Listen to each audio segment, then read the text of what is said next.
قدر والی ہیں جو بچوں کو جھوٹ نہیں بلکہ سچ سکھاتی ہیں. بچے جھوٹ نہیں بولنا.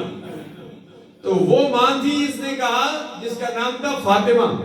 ایک فاطمہ امام الانبیاء طیبۃ والثناء کی لفظ جگر سرکار کی صاحبزادی ہے، جس کو مخدومہ کائنات کہا جاتا ہے. اور ایک فاطمہ حضرت شیخ عبد القادر جیلانی 11ویں پیر کی بات ہے محترمہ، ان کا نام بھی فاطمہ. تو فاطمہ نے فرمایا جھوٹ نہیں بولنا. فرمایا ٹھیک ہے اپی جان میں جھوٹ نہیں بولوں گا. تو کیا ہوا؟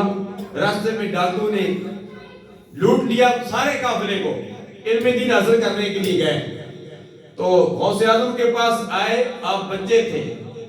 ڈاکو کہنے لگے تیرے پاس بھی کوئی چیز ہے یا کہ نہیں؟ عبد القادر جیلانی نے فرمایا ہاں میرے پاس 40 دینار ہے.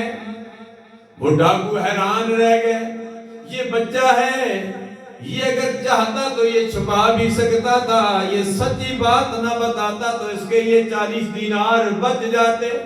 اللہ غوث اعظم سے پوچھنے لگے اے بچے تو نے جھوٹ کیوں نہیں بولا، تو نے سچ کیوں بولا ہے؟ اس نے کہا میری ماں نے نصیحت کی تھی میرے بیٹا کبھی جھوٹ نہیں بولنا. اب اللہ سچ کا یہ اثر ہوا کہ ایک ڈاکو نہیں 60 کے 60 ڈاکو تائب ہو گئے.